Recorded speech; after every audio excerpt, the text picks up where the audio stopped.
Hey there, church.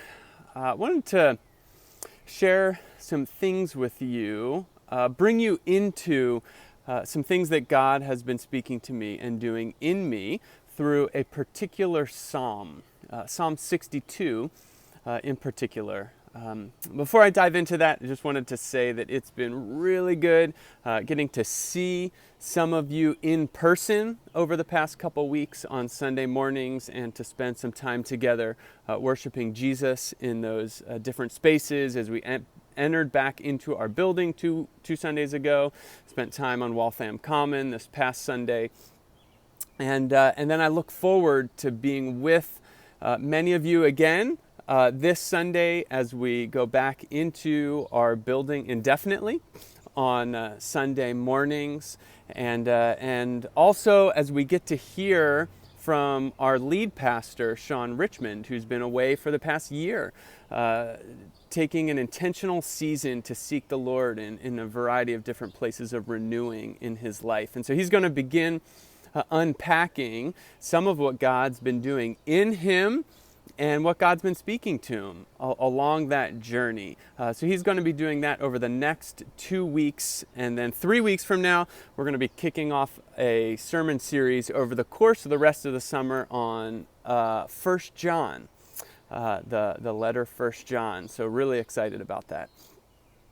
So we were having a staff prayer time this past Tuesday morning, and one of our pastors, Sophia Ma, she was reading Psalm 62. She was sitting there and she was reading this right before we began.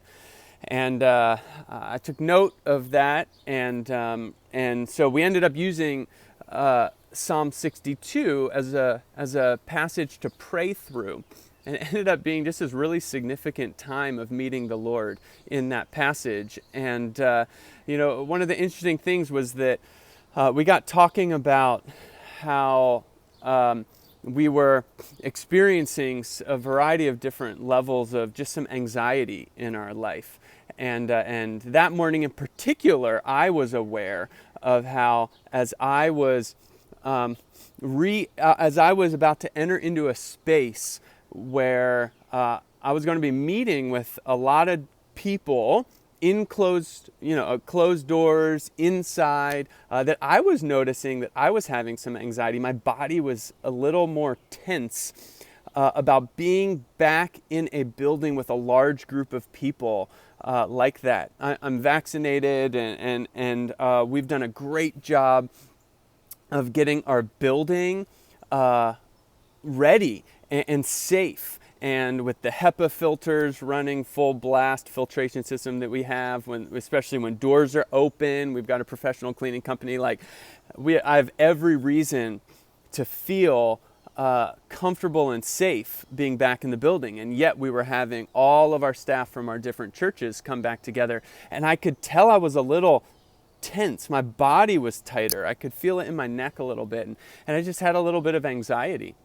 And it was in that place that that kind of, among other things that I'll share a little bit of, that we entered into Psalm 62 together, and it was really sweet.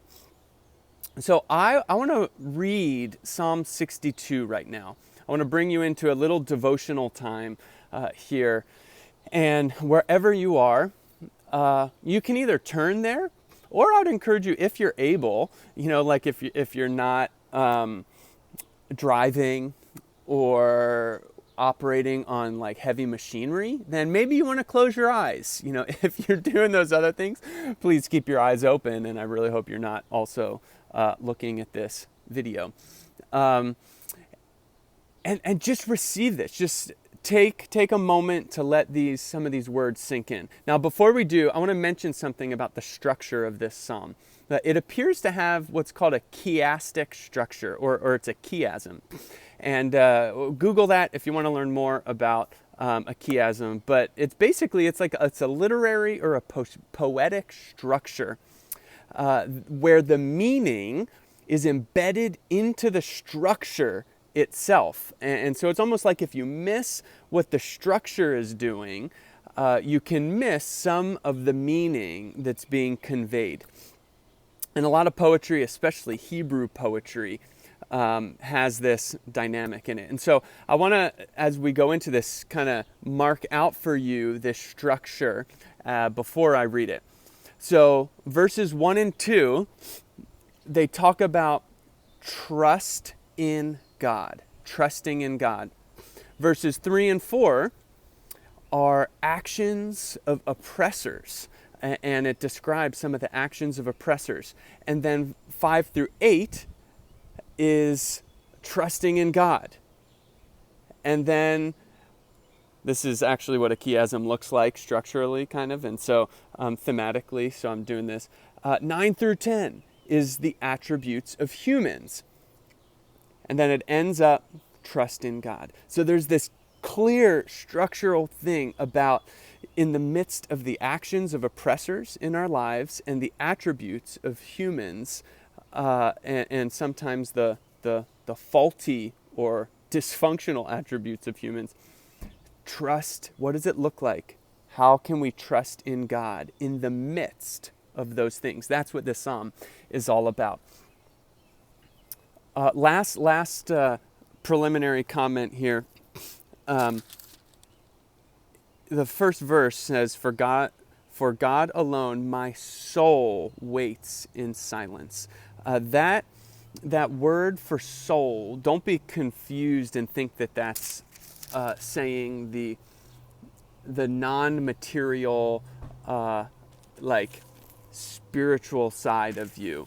That word for soul is the full embodied self. So it's your whole being. It's your mind. It's your emotions. It is the spiritual side of who you are, and it's your body. It's your being. So that's what this is talking about. Okay. Ready? For God alone, my soul waits in silence. From him comes my salvation. He alone is my rock and my salvation, my fortress. I shall not be greatly shaken. How long will all of you attack a man to batter him? Like a leaning wall, a tottering fence. They only plan to thrust him down from his high position. They take pleasure in falsehood. They bless with their mouths, but inwardly they curse. Those were the first two parts of that structure. Here's the third, just kind of a centerpiece. For God alone, O my soul, wait in silence. For my hope is from him. That word silence there can also mean something like calmly, like calm yourself to wait on the Lord. Okay, so for my hope comes from him. In verse 1, it was that our salvation comes from him, given the difficult circumstances. Here, it's our hope comes from him. He only is my rock and my salvation, my fortress. I shall not be shaken. Oh, on God rests my salvation and my glory. My mighty rock, my refuge is God. Verse 8, trust in him at all times, O people. Pour out your heart before him. God is a refuge for us. Those of low estate are but a breath. Those of high estate are a delusion. In the balances they go up, they are together lighter than a breath.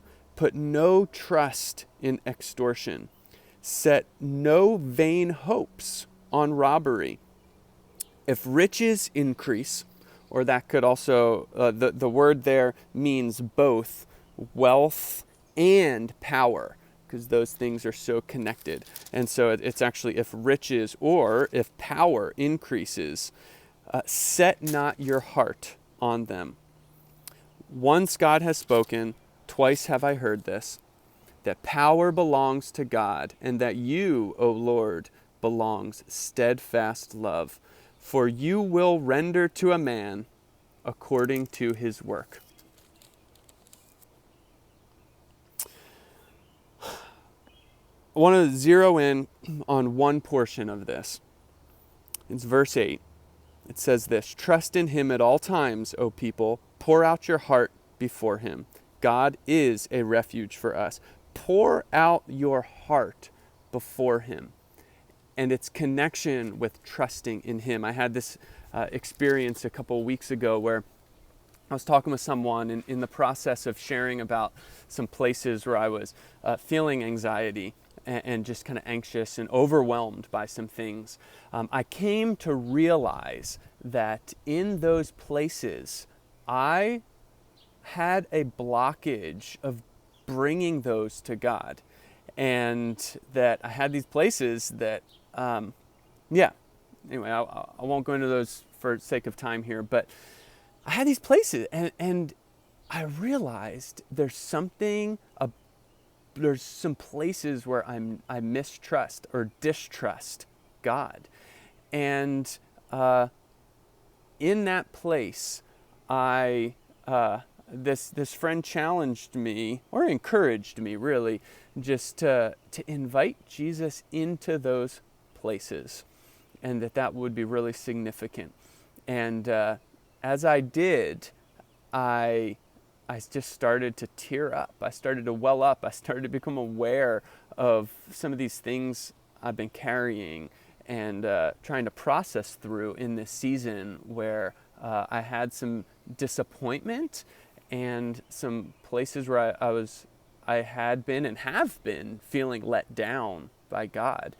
And I think there's a lot of different places coming out of this past 12 to 15 months that maybe some of us, I don't know, maybe some of you who are listening have some places where you feel let down by God or discouraged. And I want to leave you with this. Don't try harder to trust. It doesn't usually work if you just go, well, I really am not bringing these places to God, or I don't feel like I can, but I'm just going to try harder. It just doesn't work, and it's not really what the Bible ever really commends us to do.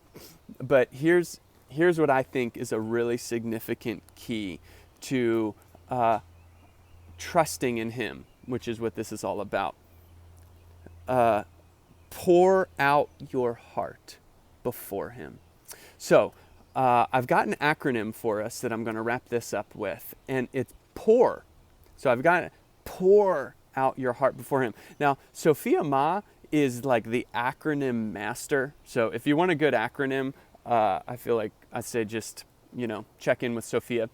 But here's what I've been trying to do the past couple weeks, is I've been aware that there are some places that I've got as I'm processing where, for whatever reasons, I feel like I've been resisting bringing those places right into the presence of God. It's almost like I want him to fix these things and about my life, and when I bring them to him, it's like there's no guarantee that he's going to fix it. And I'm almost afraid, like, what if I bring it and he doesn't fix it? The reality is he's probably not going to fix it.